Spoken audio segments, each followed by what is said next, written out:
சனிக்கிழமையிலே நாம் கர்த்தரை ஆராதிக்க வேண்டும் என்று நினைத்து குளிர்ச்சியான வேளையிலே ஆதாம் ஏவாள் டெய்லி குளிர்ச்சியான வேலையில் இயேசு கிறிஸ்து பார்த்துட்டு அப்படியே போகிற போல இருந்து அது மிதமான குளிராக சரியான அளவில் இருந்திருக்கும்னு நினைக்கிறேன். இதை கலட்டினா வீட்டு போட்டாச்சு. சரி, எடுக்கலன்னா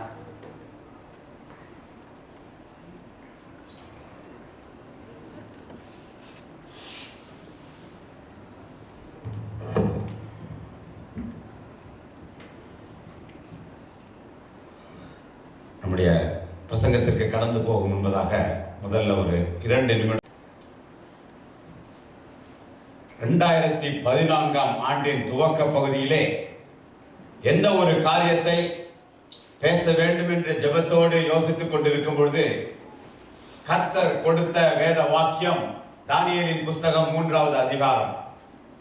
ஆசீர்வாதமான காரியங்களை பேசி ஆரம்பிப்போமே என்று மனம் சொன்னாலும் திரும்ப திரும்ப வந்த ஒரு காரியம், இதை பற்றி முதலாவது வாரத்திலே மக்களிடத்திலே சொல்ல வேண்டும் என்று ஆண்டவர் அழுத்தமாக சொன்னதினால் இந்த தானியேலின் புஸ்தகத்திலே 3வது அதிகாரத்திலே ஆண்டவர் சொன்ன காரியங்கள் இந்த 2014 ஆண்டை கடந்து போக உபயோகமாக இருக்கும் என்று நினைத்தேன்.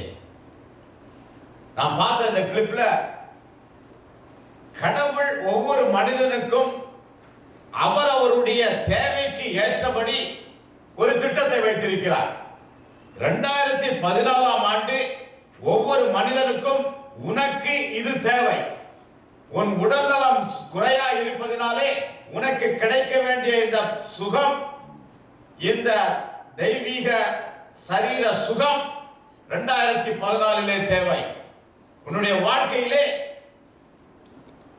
உனக்கு கிடைக்க வேண்டிய ஒரு முக்கியமான ஒரு காரியம் வேலை, அது இந்த 2014 உனக்கு கிடைக்க வேண்டும். 2014 உனக்கு உன்னுடைய பிள்ளைக்கு ஒரு நல்ல விதமான ஒரு வரம் கிடைக்க வேண்டும் என்று நீ ஜெபித்துக் கொண்டிருந்தால் அது உனக்கு கிடைக்க வேண்டும். ஆகவே இந்த கிளிப்பை பார்க்கும்போது இதுக்கு முன்னாடி போட்ட அந்த கிளிப்ல நாம் பார்க்கின்ற காரியம், எந்த ஒரு காரியத்தை கடந்து போனாலும் சரி கர்த்தருடைய பிள்ளைகளுக்கு ஆண்டவர் ஒரு திட்டத்தை வைத்திருப்பதினாலே அது நமக்கு வெளிப்படுத்தப்படாமல் தெரியாமல் இருந்தாலும் கூட ஆண்டவர் நிச்சயமாக நம்முடைய காரியத்தை நிறைவேற்றி வைப்பார்.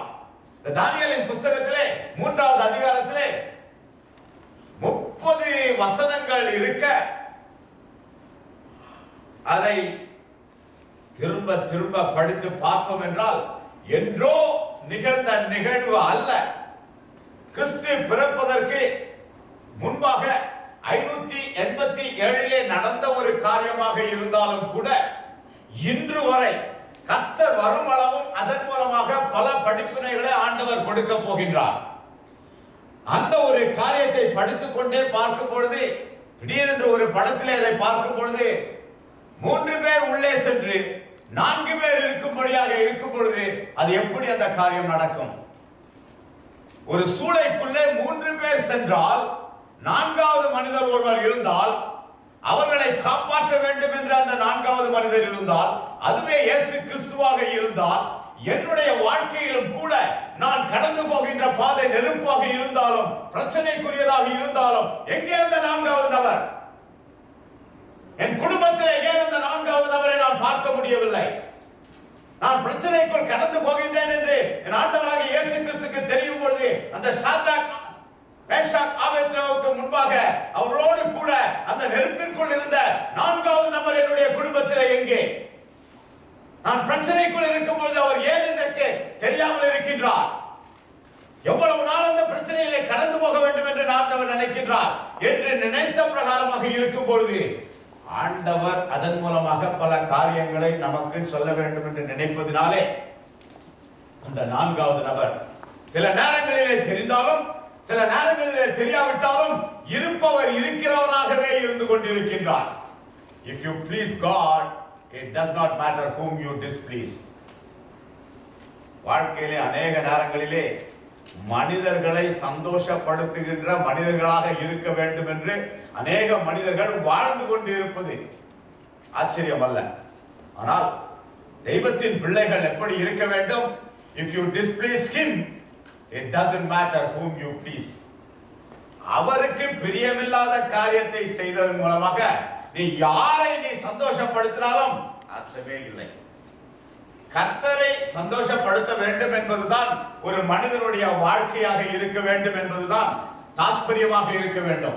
ஒரு சிறந்த மனிதன், ஒரு சாதாரண மனிதன், ஒரு கிறிஸ்தவ மனிதன், ஒரு சீஷனாக இருக்க வேண்டும் என்று சொல்லுகின்ற மனிதன், நான் தெய்வத்தின் பிள்ளை என்று சொல்லுகின்ற மனிதனுடைய கோல், பிளான், எட்டர்னல் லைஃப். அதன் அடிப்படையிலே வாழ்கின்ற வாழ்க்கை தான் ஞானமுள்ள வாழ்க்கையாக அமையும். ஏனென்றால் இங்கு கடந்து போகின்ற பாதை எல்லாம் ஒரு நேரத்திலே மறந்தே போய்விடும். யோசித்து பார்த்தால் கூட தெரியாது. நித்திய காலமாக ஆண்டவராக இயேசு கிறிஸ்துவோடு வாழ வேண்டும், வாழப்போகின்றோம், வாழ்வோம் என்ற நம்பிக்கையோடு வாழ்கின்ற பிள்ளைகளுக்கு அப்படி வாழும் நாளிலே யோசித்து பார்த்தால் இதெல்லாம் தூசி. அப்படி நினைக்கின்ற பிள்ளைகளாக நாம் வாழ வேண்டும் என்பதுதான். Who is the fourth man and where is the fourth man? யார் அந்த நான்காவது நபர்? எங்கே அந்த நான்காவது நபர்?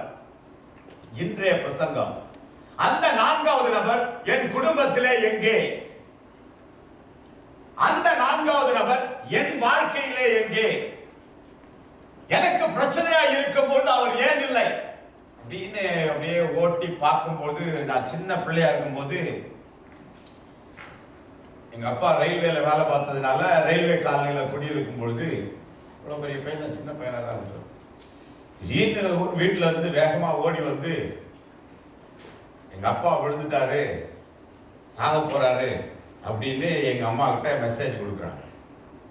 எங்க அம்மா அடிச்சு புரண்டு ஓடி இங்க இருந்து எப்படியும் ஒரு 2-3 நிமிஷம் ஓடணும். கொஞ்சம் ஒரு 10 வீடு 15 வீடு தள்ளி தான் இருக்கும். வேகமா ஓடி போய் கையை தேய்ச்சி காலை தேய்ச்சி என்னென்னலாம் பண்றாங்க. என்ன ஆனாங்க யாருக்கும் அவங்க சொல்லலை, கீழே விழுந்துட்டாருன்னு மட்டும் சொன்னாங்க. அது பிறகு கொஞ்ச நேரம் கழிச்சு தெரிஞ்சு அவர் தற்கொலைக்காக ட்ரை பண்ணி தொங்கும் போது மனைவிக்கு தெரிஞ்சு ஓடி போய் காலை பிடிச்சி தூக்கும் போது அவங்களால அதை ஹோல்டு பண்ண முடியல, அவருடைய வெயிட்டு. அதுல அவர் தலை கீழே அடிச்சு அவரு சாக கிடக்கிறார். இந்த நேரத்துல எங்க அம்மா போய் கை காலை எல்லாத்தையும் தேய்ச்சி சூடு உண்டாக்கி ஏதாவது அந்த காலத்துல இருந்த காரியத்தின்படி அந்த பதற்றத்துல என்ன செய்ய முடியுமோ செஞ்சு பார்த்து தோற்று போனார்கள். இது நான் சின்ன பிள்ளையா இருக்கும்போது நடந்த காரியம். எனக்கு அப்படியே மனசு ரொம்ப பாதிச்சு. அப்புறம் கொஞ்ச நாள் கழிச்சு ஏன் அவர் அப்படி செஞ்சாரு அப்படின்னும் போது, அவரு அக்கௌண்டிங் லைன்ல வேலை பார்க்கறதுனால அவரு அந்த டிபார்ட்மெண்ட்ல என்னமோ தப்புகள்லாம் செஞ்சு அது ஆடிட் வருதுன்னு தெரிஞ்ச உடனே பயந்து இந்த முடிவு எடுத்துட்டார்.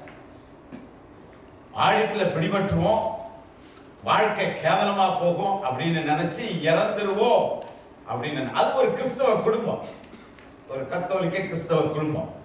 நாங்க ஒரு சிஎஸ்ஐ குடும்பம்.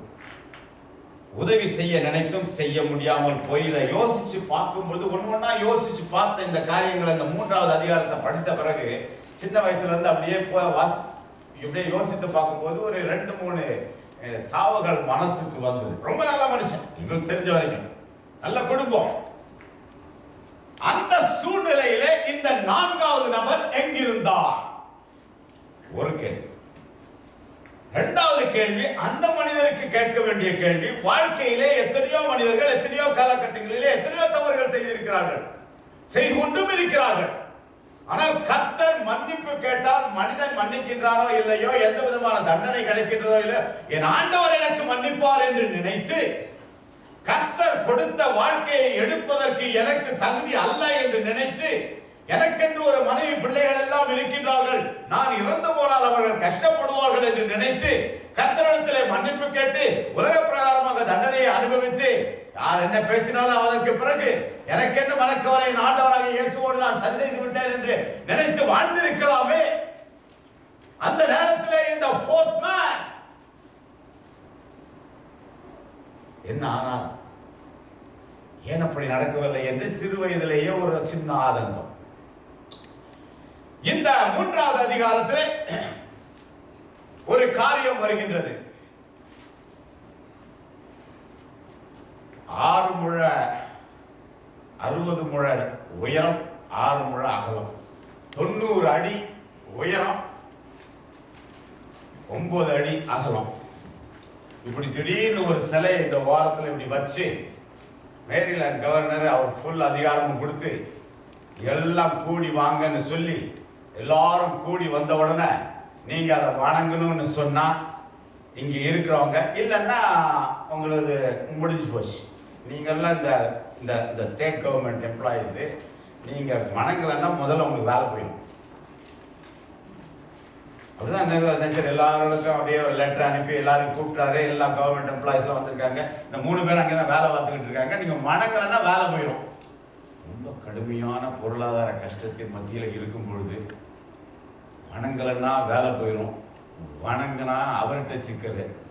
ரெண்டுக்கும் இடையில ஒரு பாதை இருக்குமான்னு பார்த்தா வணங்கும் போது இயேசுவேன்னு சொல்லிட்டு வணங்கி எந்திரிச்சிட்டோம்னா வணங்கினா போலீங்க ஆச்சு, வேலை போகவும் போகாது.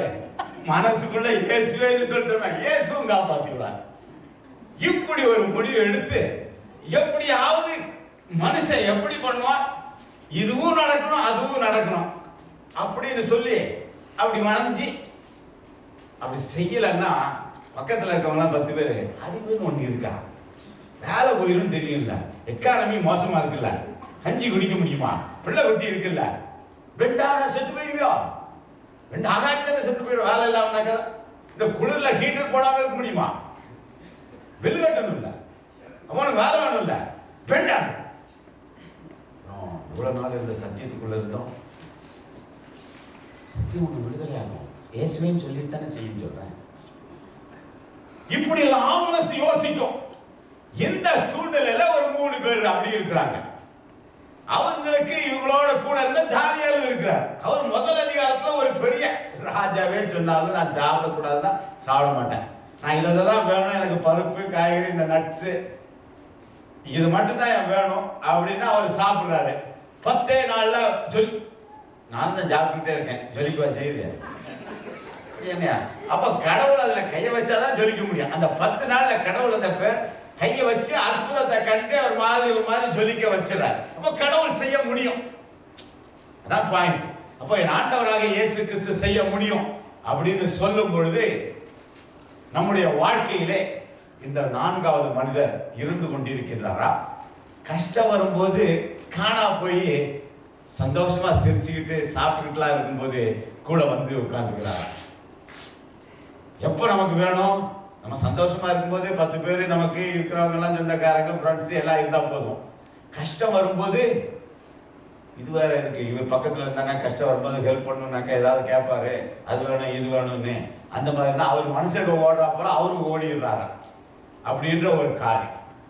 இந்த சிலைகளை வணங்குறதுக்காக லட்சக்கணக்கான மக்கள் இருக்கும்போது ஒரு பக்கம் அந்த நேபுகாத்நேச்சார் ஜீவனுள்ள தேவனை வணங்காத ஒரு ராஜா, ஜீவனுள்ள தெய்வத்தை வணங்காத ஒரு ராஜா, மனிதர்கள் எல்லாம் வந்து அவரை வணங்கணும் அப்படின்றதுக்காக கட்டி வச்சு லட்சக்கணக்கில் மக்கள் சூழ்ந்து இருக்கிறாங்க. நம்ம பக்கத்தில் இன்னைக்கு நம்ம கோயில எவ்வளவு மியூசிக் பாட்டில் என்னெல்லாம் இருக்கு, சரி முதல்ல இங்கே என்னென்னலாம் இருக்குன்னு பார்த்துருவோம். ஜீவனுள்ள ராஜாவுக்கு எக்காலம், நாதசுரம், சின்ன கிண்ணறம், வீணை, சுரமண்டலம், தம்புரு, இதெல்லாம் அவருடைய மியூசிக் பாட்டி. நம்ம சர்ச்சுக்கு எத்தனை மியூசிக் பாட்டி எத்தனை பேர் உட்கார்ந்துருக்காங்க? வீணை, தம்புரு, கிண்ணறம், ஆர்கன் இருக்கு. இப்படியே ஜீவனுள்ள தேவனை வணங்குகின்ற வணங்காத ஒரு கூட்டம், அதுக்கு டெடிகேஷனுக்கு அவர் அத்தனை வச்சு அது ஸ்டார்ட் ஆன உடனே அப்படியே போகணுன்றார்.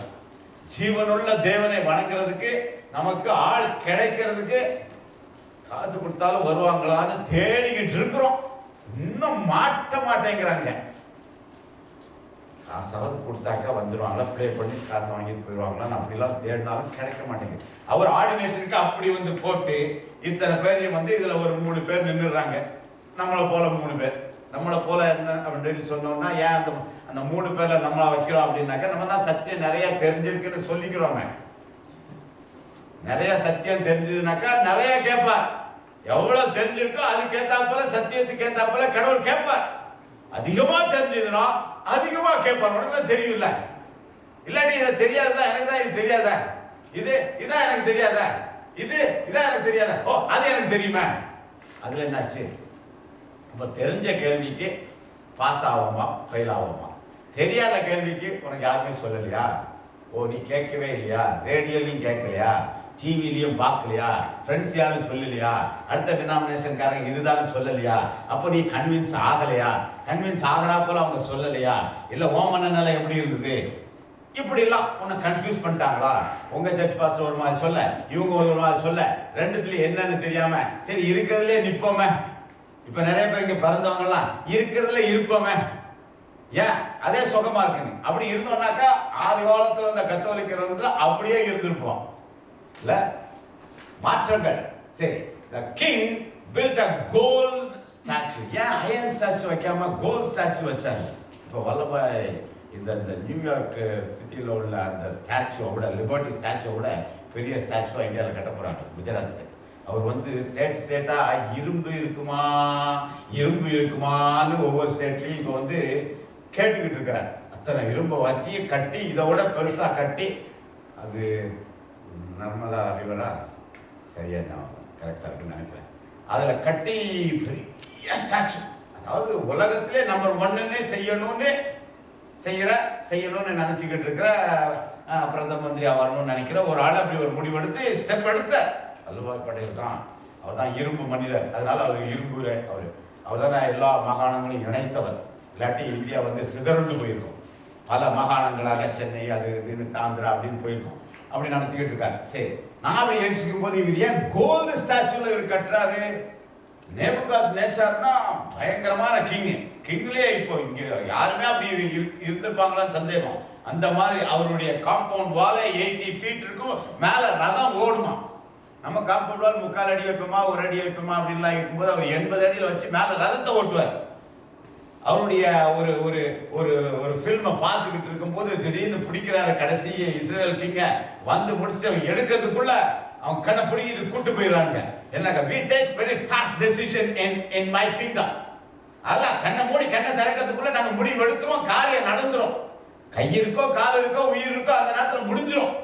நாங்கெல்லாம் கொலவலா கொலான்னு செஞ்சுக்கிட்டு இருக்க மாட்டோம், டக்கு டக்கு டக்குன்னு எல்லாம் செய்வோம் அப்படின்னு நேபுகாத்நேச்சர் ஒரு வார்த்தையை விடுவார். நேபுகாத்நேச்சர் கிங்கோட பார்க்கும்போது இந்த இஸ்ரேலுக்கு அந்த ஒரு படத்தை பார்க்கும்போது என்ன நேபுகாத்நேச்சர், அதனால தான் பயங்கரமான பாபிலோன் தொங்கு தோட்டம்லாம் வச்சு அது உலக பிரசித்தி பெற்ற அந்த உலக அதிசயங்களை ஒன்று செய்யக்கூடிய அந்த காரியம் அவர் கூப்பிட்டுருக்காரு எல்லாரையும். எப்பேற்பட்ட ஆளு. அதுல வந்த உடனே இப்படி கிறிஸ்டியன்ஸ் எங்கேயும் எல்லாரும் நம்ம வேலை பார்க்குற இடத்துல நம்ம ஒழுங்கா உத்தமமா இருந்தோம்னாக்கா யாருடைய எதுவும் சேரலன்னா என்ன ஆகும்? சரியா பேசிக்கிட்டு இருப்போம், வச்சிருப்போம். அவங்க ஏதாவது செய்யற தவறெல்லாம் நமக்கு அதுக்கு சம்பந்தம் எல்லாம் ஒதுங்கிடுவோம். உடனே நேரம் வரட்டும் பார்த்துக்குவோன்னு. அதே போல நேரம் வரட்டும்னு பார்த்து இவங்கெல்லாம் வணங்க மாட்டேங்கிறாங்க அவரை போட்டு கொடுத்த உடனே ப்ராப்ளம் எப்படி வரும் அப்படின்னு சொன்னா, இந்த எங்க இருக்குது அப்படின்னு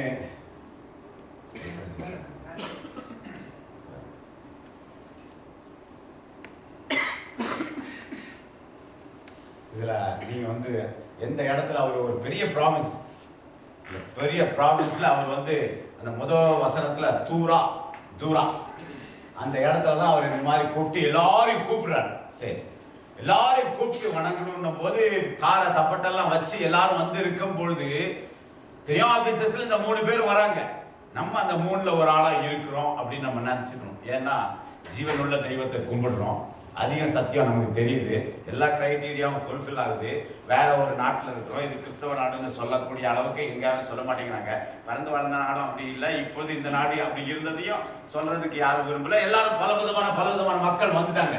இந்த சூழ்நிலையில ஒரு கோல்டன் இமேஜ், இன்னொரு பக்கம் அவர் வேற கடவுளை வணங்கிட்டு இருக்கிறாரு. அவர் சொல்றதை கேட்கணும் அப்படின்னோட கேட்கலன்னு எல்லாரும் சொல்லி முடிச்ச உடனே அவரை கூப்பிட்டு வந்து நிப்பாட்டிறாங்க. உடனே கடவுளை நம்பிச்சார். கிங் என்ன சொல்றாரு, உனக்கு இன்னொரு சான்ஸ் கொடுக்குறேன். அவங்க என்ன சொல்றாங்க, டைம்லாம் வேஸ்ட் ஆகக்கூடாது. அவங்க 3 பேர் எங்களுக்கு டைம் வேஸ்ட் ஆகாதீங்க, நீ என்ன சொன்னாலும் நான் செய்ய மாட்டேன், எங்க கடவுள்னு ஒருத்தர் இருக்காரு அதான் செய்வேன். முதல்ல எத்தனை பேர் கிங்குக்கு முன்னாடி அப்படி பேச முடியும்? நம்ம கிங்குக்கு முன்னாடி என்ன பேசலாம், அந்த கிங்குக்கு முன்னாடி பேச முடியுமா? அவரு ஃபாஸ்ட் டெசிஷன், கழுத்து டக்குன்னு கீழே இருக்கும், தலையில இருக்கிற கழுத்து டக்குன்னு கீழே இருக்கும். அந்த மாதிரி ஃபாஸ்டா டெசிஷன் எடுக்கிற ஒரு சூழ்நிலையில இவங்க என்ன சொல்றாங்க, சான்ஸ்லாம் எங்களுக்கு தேவை கிடையாது, நீ என்ன சொன்னாலும் அப்படிதான். ஏன்னா நாங்க வணங்குற தெய்வம் வேற, நீர் வணங்குற தெய்வம் வேற, நீர் வச்சிருக்கிற சிலையெல்லாம் நாங்க வணங்குற போலலாம் எங்களுக்கு முடியாது. எங்க தெய்வம் எங்களை காப்பாற்றும். முதல்ல நம்ம வாயை திறந்து அப்படி சொல்லுவோமா? கிங்குக்கு முன்னாடி வாயை திறந்து எங்க தெய்வம் காப்பாற்றும், நீங்க சொல்றதை செய்ய மாட்டோம். முதல்ல நம்ம வாயை, அவர் வேற ஒரு தெய்வத்தை வணங்குதுனாக்கா நான் அவங்க கட்சியோட சேர்ந்துக்கிறேன், எங்க தெய்வம்லாம் சரி கிடையாதுங்க. வீட்டுக்கு போய் அவருக்கு முன்னாடி தான் அப்படி சொல்லியிருக்கேன், நமக்கு தான் தெரியுமே, அவருக்கு தான் தெரியுமே நம்ம கிட்ட இருக்கிறாரு. எப்படியாவது ஒரு டபுள் டாக் கொடுத்து சமாளிச்சோம். இந்த மாதிரியான ஒரு சூழ்நிலையில அப்படி பேச வேண்டும் என்று பேசும்போது என்ன சொல்றாரு? வாசிக்கப்பட்ட வேத பாடத்தின்படி, விடுவிக்கா எங்கள் தெய்வம் விடுவிக்காமற் போனாலும் நாங்கள் உம்முடைய தேவர்களுக்கு ஆராதனை செய்வதும் இல்லை. அதாவது இது ஒரு 17-18 வசனம் பார்க்கும்போது செய்வாரு, அப்படி செய்யலனாலும் பரவாயில்ல. ஒரு ஒரு ஒரு சர்ச்சில் அடக்க ஆராதனையில் முன்னாடி ஒரு சின்ன பையனுடைய பாடி வச்சுருக்காங்க. அவர் போதகர், அவர் மகன் இறந்துட்டார். 12-13 வயசு தான் இருக்குன்னு நினைக்கிறேன். அப்போ அவர் அழுதுகிட்டே சொல்கிறார் ஒரு வார்த்தை, அது அப்படியே மனசை விட்டு போகவே இல்லை. இன்னைக்கு வரைக்கும் போகல, எத்தனையோ வருஷம் ஆச்சு. எல்லா பிள்ளைகளும் அப்பாவை புதைப்பாங்க. எனக்கு ஒரு சூழ்நிலை, நான் போதகராக இருந்தோம், என் பிள்ளைய புதைக்க வேண்டிய சூழ்நிலை என் முன்னாடி இருக்குன்னு ஓன்னு அழுதுகிட்டே ஒரு தெய்வீக ஆராதனை நடத்துறேன். அது ஒரு கம்ப்ளீட்டா ஒரு டிஃபரண்ட் சிச்சுவேஷன். ஒரு மனுஷனுக்கு தாங்க முடியாத ஒரு சிச்சுவேஷன். நார்மலா நடக்கிறத விட ஒரு abnormal situation. when you are in an abnormal situation, how do you act? அந்த நேரத்தில் அதை யோசித்து பார்க்கும் பொழுது, எங்கே அந்த 4வது மனிதன்? ஒரு ஊழியக்காரனுக்கு இருக்கின்ற ஒரே மகன், ஒரு மகன், அவருக்கு 2 பிள்ளைகள் நினைக்கிறேன். அவர் இறந்து இவர் பார்த்து அடக்க ஆராதனை செய்யும் பொழுது, where was his fourth man, Jesus Christ? இது ஒரு கேள்வி மனசுக்குள்ள. இப்படி ஒரு அந்த மனுஷனுக்கு ஒரு கஷ்ட காலம், அந்த நேரத்தில் இப்படி வரும்போது, இந்த விதமான சூழ்நிலைகளிலே தன்னுடைய உயிரே போகும் என்று தெரிந்த போதும் கூட இந்த சாத்ராக் மேஷாக் ஆபேத்நேகோ தைரியமா சொல்லி, அவர் வெடிக்க போனா என்ன செய்ய போறீரு? என்ன செஞ்சு என்ன முடியுமா என்ன செய்யும்? ஏற்கனவே அங்கே சூட ரெடி ஆயிடுச்சு. இந்த வார்த்தையை கேட்ட உடனே அவருக்கு பாடியில் சூடாயிடுச்சு. அவருக்கு பாடியில சூடான உடனே இந்த ரூம் இப்ப கொஞ்சம் சூடாயிடுச்சு. பரவாயில்லாம இருக்கிற போல தெரியுது. அவருக்கு அங்க சூடு பண்ற இடத்த 7 மடங்கு சூடு பண்ணுன்னு சொன்ன உடனே சாத்ராக் மேஷாக் ஆபேத்நேகோ நாம இருந்தா, என்ன கடவுளுடைய பிள்ளையா இருக்கிறோம், கர்த்தருடைய சத்தியத்தை இருக்கிறோம், கர்த்தருக்காக நான் நிற்கும் போது எனக்கு பிரச்சனை தீரணுமா இல்லாட்டி 7 மடங்கு பிரச்சனை கூடணுமா? ஒரு கேள்வி.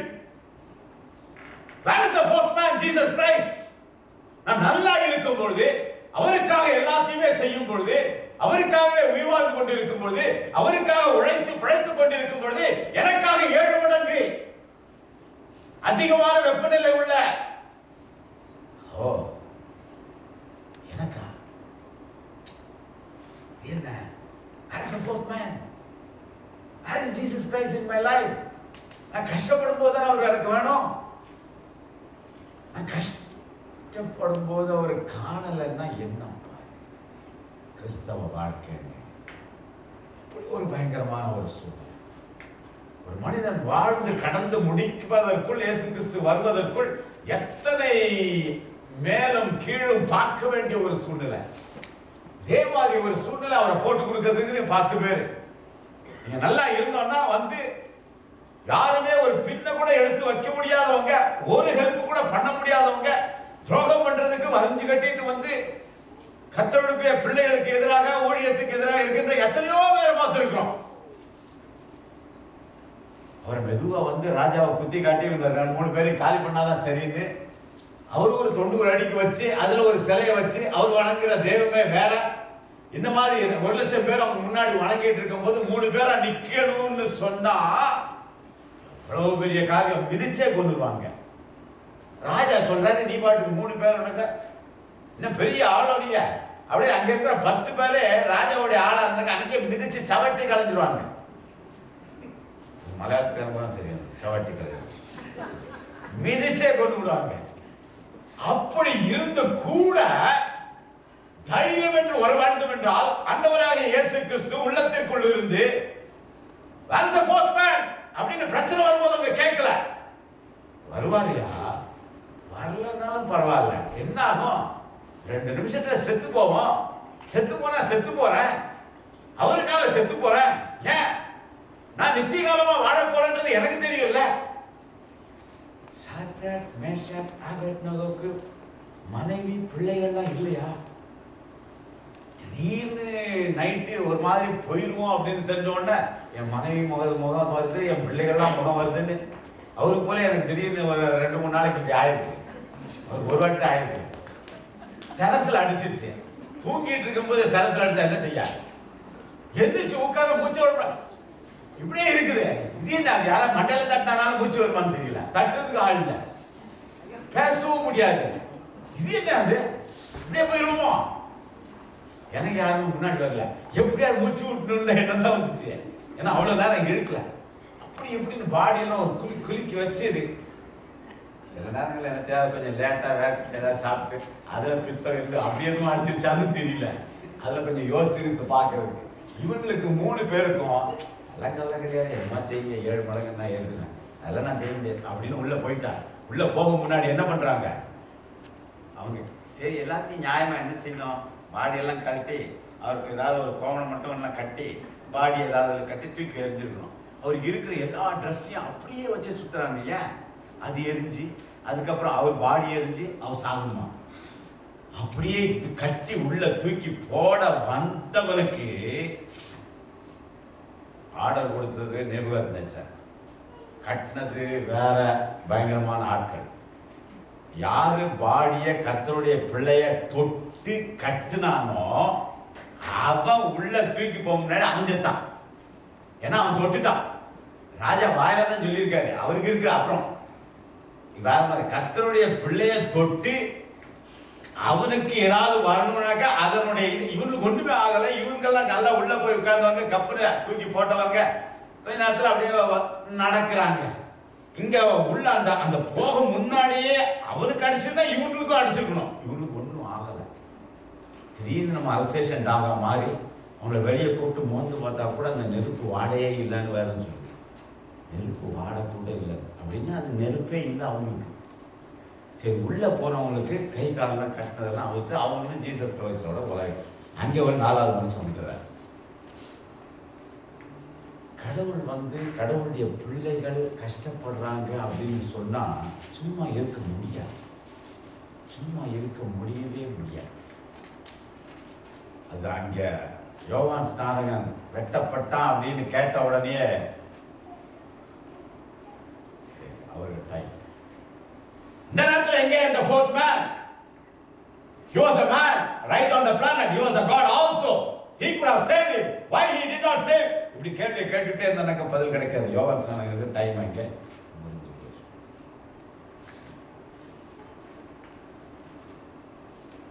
கிறிஸ்து பிறந்த பிறகு AD 34ல ஸ்டீஃபனை கல்ல எறிந்து கொல்லும் பொழுது அவருக்கு ஒரு விஷன் வந்து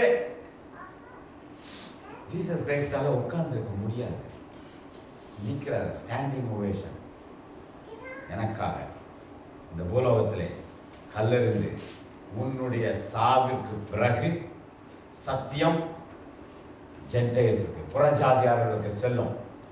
நீ அந்த ரத்தம் சிந்துதலினாலே ஒரு விதையை விதைக்கின்றாய், எத்தனை கோடி மக்கள் கிறிஸ்தவர்களாக மாறுகின்றார்கள் என்பதை பார் அப்படின்னு ஒரு டர்னிங் பாயிண்ட கொடுக்கிறார். அந்த நேரத்தில் பகலோகத்துல பிதாவுடைய வலது பார்சத்துல நிற்பதை கண்டு, பரலோகத்துல இருந்தாலும் எப்படி ஆனர் பண்ண வேண்டுமோ அப்படி ஆனர் பண்ணிடுவார் கர்த்தருடைய பிள்ளைகளுக்கு. பூலோகத்துல வந்தாலும் என்ன செய்ய வேண்டுமோ அப்படி செஞ்சிருவார் பூலோகத்தில் உள்ள பிள்ளைகளுக்கு. பூலோகத்துல திடீர்னு ஜீசஸ் கிரைஸ்ட் இறங்கி வந்தாருன்னு அப்படி சரித்திரம் ஏதாவது இருக்குதா? இருக்குது. ஏப்ரஹாம் விசுவாசிகளின் தகப்பன் அப்படின்னு நமக்கு தெரியும். ரைட்டா? அந்த விசுவாசிகளின் தகப்பன் என்று சொல்லும் பொழுது ஏப்ரஹாமுக்கு நேரம் வந்து நாளைக்கு இந்த 2 சிட்டியை முடிச்சிட வேண்டியதுதான். எரிச்சிட வேண்டியது அப்படின்னு பரலோகத்தில் டெசிஷன் எடுத்தாச்சு, கமிட்டியில் எடுத்தாங்க. சாலமன் குமாரா முடிச்சிருவோம், எத்தனையோ மக்கள் இருக்காங்க, முடிச்சிருவோம். அதை முடிக்க முன்னாடி என் மகன் ஞாபகத்தாரு நான் பக்கத்துலேயே தான் எனக்கு ஏற்படுறேன், அவனுக்கு ஒரு வார்த்தை நான் சொல்லாமல் செய்யக்கூடாது அப்படின்னு 3 பேர் இறங்கி வந்ததில் ஜீசஸ் கிரைஸ்ட் ஒரு ஆள். இவர் வீட்டில் வந்து இவர்கிட்ட பார்த்து எல்லாத்தையும் பேசி முடிச்சுட்டு திரும்பியும் போகிறதுக்குள்ள அந்த 2 பேர் மட்டும் சோதம் குமாராக்கு அந்த அந்த ஏஞ்சல்ஸ் அனுப்பி விட்டு, சரி எப்படிலாம் இருக்கிறாங்கன்னு பாருங்கப்பா, நீங்க பார்த்த பிறகு நீங்க மேல போனோம்னா சொல்லுங்க, நான் 2 பட்டணத்தை அழிக்கும் போது ஏன் செஞ்சேன்னு அவங்களுக்குலாம் கேள்வி வரும் இந்த தேவதூதர்களுக்கு. நீ போய் மேல வந்து விட்னஸ் சொல்லணும்னு 2 ஏஞ்சல்ஸை கீழே இறக்கி உள்ள அனுப்பி அவர்கள் ஆண் புணர்ச்சிக்காரர்களாக. இன்னைக்கு என்ன நடந்துகிட்டு இருக்கோ அதுதான் கே. அந்த மாதிரியான ஒரு சூழ்நிலை வந்த உடனே இனஃப் இஸ் இனஃப், முடிஞ்சிச்சு. கப்பு ஃபுல்லா ஆயிட்டே வந்து தீமை முழுவதுமா அந்த கப்புல வரும்போதுதான் மணி கரெக்டா அடிப்பார். இவர் என்ன பண்றாரு, அந்த ஏப்ரஹாம் இவருக்கு தான் ஜீசஸ் கிரைஸ்ட் போய் அதெல்லாம் விட்னஸ் பண்ணணும் தேவையில்ல, அவருக்கு தான் தெரியுமே, டெசிஷன் மேக்கரே அவர் தான். அந்த 3 பேரும் கமிட்டில ஒன்னா சேர்ந்து டெசிஷன் எடுத்து 2 பேர் அங்கே அனுப்பிட்டு அவங்க போயிட்டு வரதுக்கு முன்னாடி இந்த கடைசி காலத்திலே இதை யோசிச்சு பார்க்கும்போது, கடைசி காலத்திலே இங்க 2 பட்டணம் அழியும் போது ஏப்ரஹாம் ஒரு ஆளுக்கு வந்து கடவுள் சொல்றாரு, நமக்கெல்லாம் தேவதூதர்கள் வந்து கடைசியில் அழியும் போது உலகமே அழியும் முன்பதாக நமக்கு வந்து சொல்லணும்.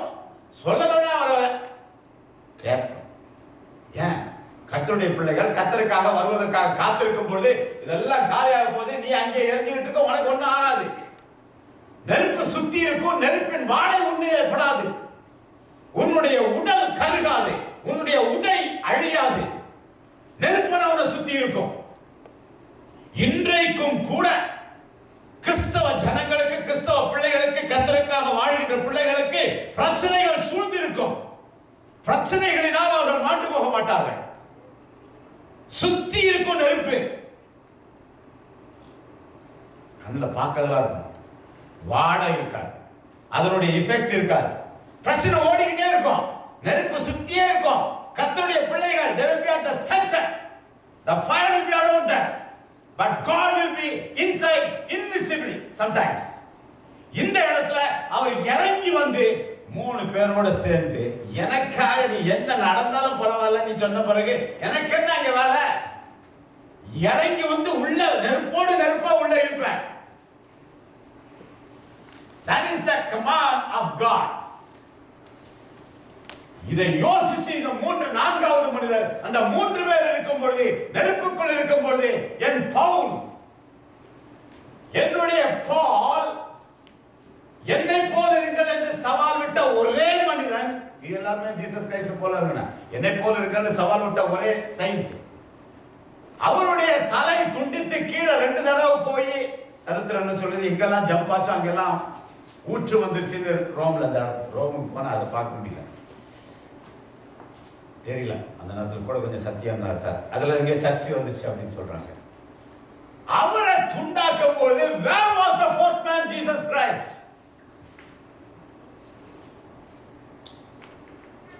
இந்த சாதாரண ஒரு ஆள் துடுக்க டப்பு டப்பு டப்புன்னு பேசிக்கிட்டே இருப்பாரு பீட்டர், வாய் ரொம்ப நீளம், ஆவுன்னா வாயை திறந்துருவார், பேசி முடிக்கும் முன்னாடி ஏதாவது சொல்லிடுவேன், சொல்லிட்டு மாட்டீங்க சில நேரம். அவர் கடைசியில சாகும் பொழுது தலைகீழ தன்னை அடின்னு சொல்லும் பொழுது where was the 4th man, Jesus Christ?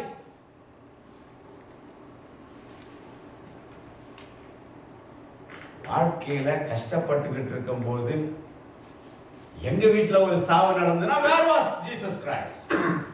எனக்கு வேலை இல்லாம நான் கஷ்டப்படும் போது where was Jesus Christ? Bill கட்ட முடியாம கடன் ஜாஸ்தியாகி கஷ்டப்படும் போது where was Jesus Christ?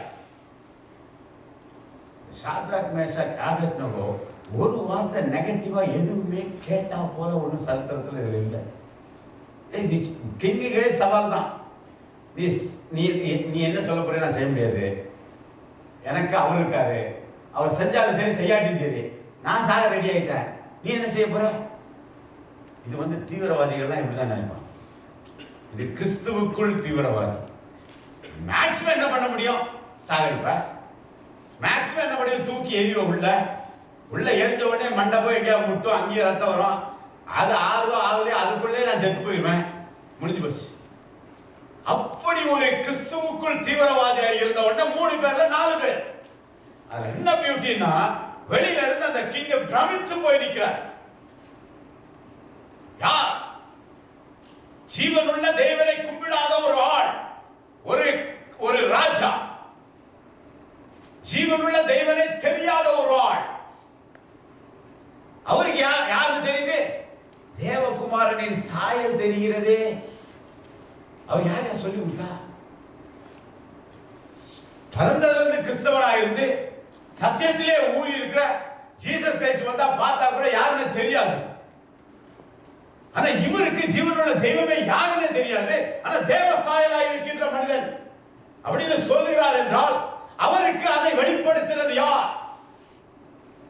ஜீவனுள்ள தெய்வத்தை கும்பிடாத, அவரை பற்றி தெரியாத, அவர் வணங்குற தெய்வம் ஏதோ ஒரு கல்ல வேணும், ஏதோ ஒரு ரூபம் இருந்ததுனாக்கா அது தெரிஞ்சதுனாக்கா அது பரவாயில்ல. இவருக்கு யாரும் அதை சொல்லி கொடுத்தா?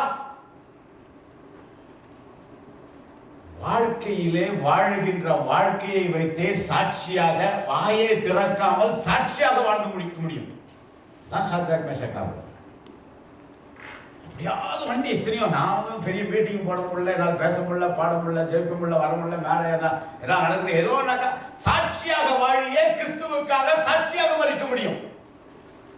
இவர்கள் சாட்சியாக இருந்த இடங்களிலே, வேலை பார்த்த இடங்களிலே வாழ்ந்து கடைசி நேரத்தில் என்ன ஆனாலும் பரவாயில்ல, இதோட என் டைம் முடிஞ்சாலும் பரவாயில்ல, என் பிளான் எல்லாம் காலி ஆனாலும் பரவாயில்ல அப்படின்னு சொல்லும் போது the fourth man comes into the picture, Jesus Christ.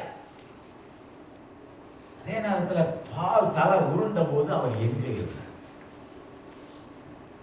தலைகீழ பீட்டரை சிலுவையில் அடிக்கும் போது where was the fourth man, Jesus Christ?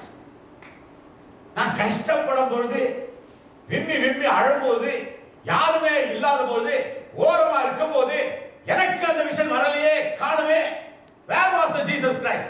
இப்படின்னு பல கேள்விகளை கேட்டுக்கிட்டே போகும் பொழுது, ஒவ்வொரு காரியத்துக்கும் ஒரு வேலை வரும் பொழுது கர்த்தர் அதை நிறுத்தி விடுகிறார். அப்பியர் ஆகணும்னு சொன்னா அந்த ஜேக்கப், அந்த பெனியல்ல நைட் ஃபுல்லா இயேசு கிறிஸ்துவோட போராடுற, பகல சொல்ற விட்டுட விட மாட்டேன், ஆசீர்வதித்தால் ஒழிய விட்டுட மாட்டேன்.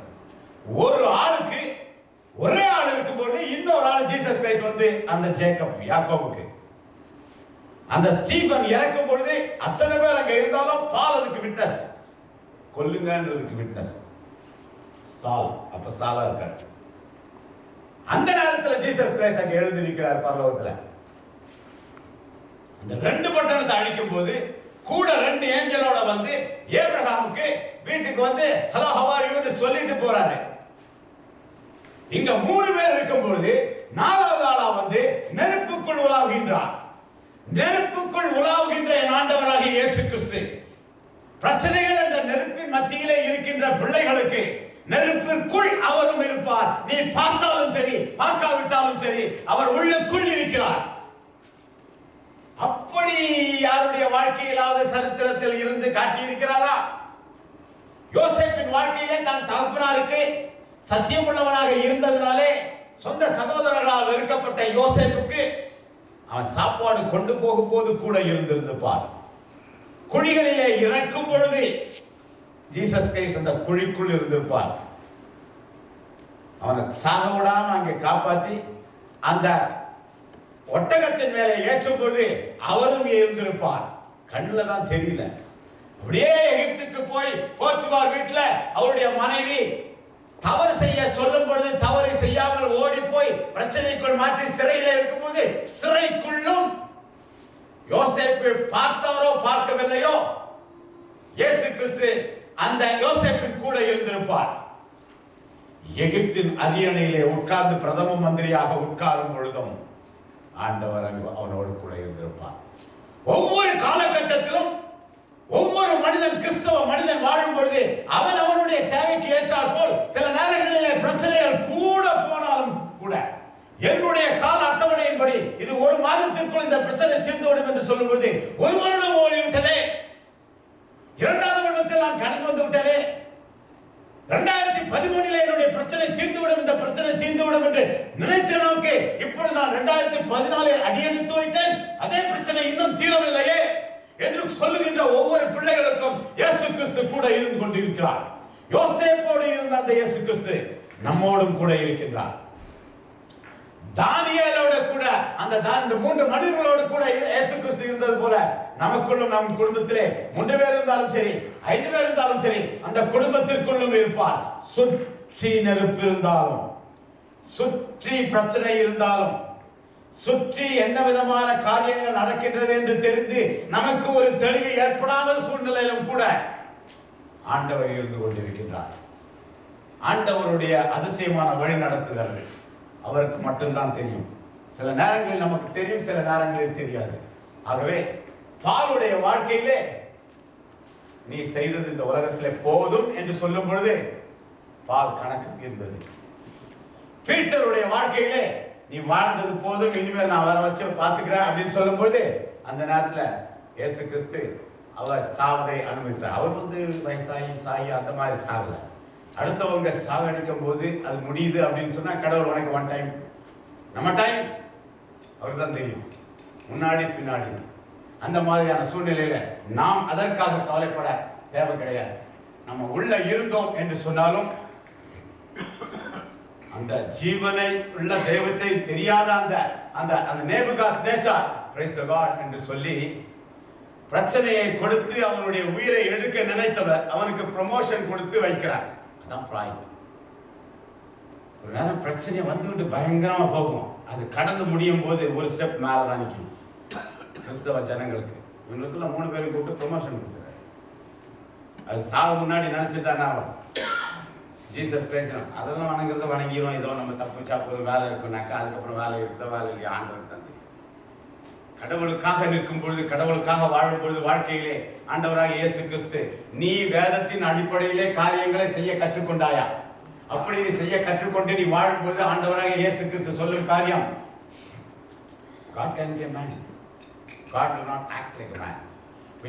அதெல்லாம் அந்த இல்லை. He has that dual personality.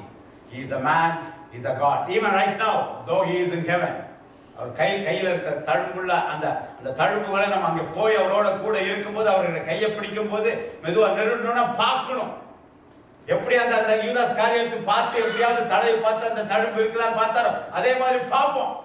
அந்த மாதிரியான ஒரு சூழ்நிலையை வாழ்க்கையில கடவுள் கொடுக்கும் போது he was born as a man, நமக்காக மரித்தார், நமக்காக வாழ்ந்தார். இந்த 2 பேர் இருந்தாங்கன்னாக்க 3வது ஆள் அவர் நின்று ஏப்ரகாமுக்கு காட்சி அளித்தார்.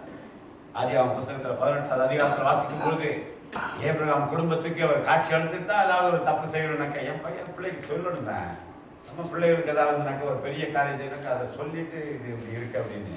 அதே மாதிரி காரியங்கள் பின்னாடி வரும் பொழுது I am with you all the time. அது ஜோசப்புடைய வாழ்க்கையில் நம்ம சொன்னது போல அதே காரியங்கள் அந்த அந்த ஜேக்கப்புடைய வாழ்க்கையில் I saw God face to face. அவர் இடத்துல ஒரு ஆள் தான் இருந்தார். That's the second man அப்படின்னு நம்ம தேடணும். Shadrach Meshach Abednego where is the fourth man? அது ஒரு ஆளாக இருந்தாலும் சரி, 2 பேராக இருந்தாலும் சரி, 3 பேராக இருந்தாலும் சரி, 4 பேராக இருந்தாலும் சரி, குடும்பத்தில் 10 பேர் இருந்தாலும் சரி, அங்கு அந்த இடத்திலே தேவைப்பட்டால் இயேசு கிறிஸ்து இருப்பார். அவர் இல்லையே எனக்கு காரியங்கள்லாம் இப்படிலாம் நடந்தது அப்படின்னு சொன்னா அதுக்கு ஒரு ஆல்டர்னேட்டிவ் வச்சுட்டு பார்த்து போயிருப்பார். போன காரியத்திற்காக பார்த்து வருத்தப்பட தேவையில்லை. கிறிஸ்தவ ஜனங்கள் நிலையில்லாத இந்த வாழ்க்கையிலே பலவிதமான காரியங்கள் ஓடி ஓடி அடையும், ஓடி வரும். நன்றாக மேன்மையான காரியங்கள் வரும், தாழ்மையான காரியங்கள் வரும், கஷ்டங்கள் வரும், துன்பங்கள் வரும், அதையும் தாண்டி போவோம். இதில் படிப்படியாக வாழ்க்கையில் நாம் கடந்து போக வேண்டிய சூழ்நிலை வரும்போது ஆண்டவர் நிச்சயமாக நம்மோடு கூட இருப்பார். The Lord is a man of war. இது ஒரு பயங்கரமான ஸ்டேட்மெண்ட். நமக்கு கடவுள் எப்படி எப்படி தெரியும்? நமக்கு இரக்கமுள்ள தேவனாக தான் தெரியும். வேதம் எப்படி சொல்லுது? வேதம் எப்படி சொல்லுது? God is a man of war. Moses also calls God a man of war. தேவைக்கு ஏற்றார் போல அவர் ஆக்ட் பண்ணுவார். எந்தெந்த சூழ்நிலையில் எப்படி நமக்காக ஒரு ஆர்மியை கொண்டு எல்லாரையும் காலி பண்ணணும்னாக்கா அவர் காலி பண்ணிடுவார். அவர் ஒரு காரியத்தை பண்ணுவதற்காக எதுவும் செய்யணும்னா கடைசியில் அந்த உலகத்தையே கம்ப்ளீட்டா அந்த ஃபயர்ல அழிக்க போறார். அதுக்கு உள்ள நாம இருக்க விரும்பல, இருக்கக்கூடாது. இருக்கும்படியா நடக்கக்கூடாது. ஆசீர்வதிக்கப்பட்ட பிள்ளைகளாக நாம் இருக்கும் பொழுது அந்த கடைசி ஃபயரெல்லாம் நமக்கு அதை பற்றி கவலையப்பட தேவையில்லை. கர்த்தர் வரும்பொழுது கர்த்தரோடு கூட இருக்கக்கூடிய பிள்ளைகளாக தான் இருக்கும்.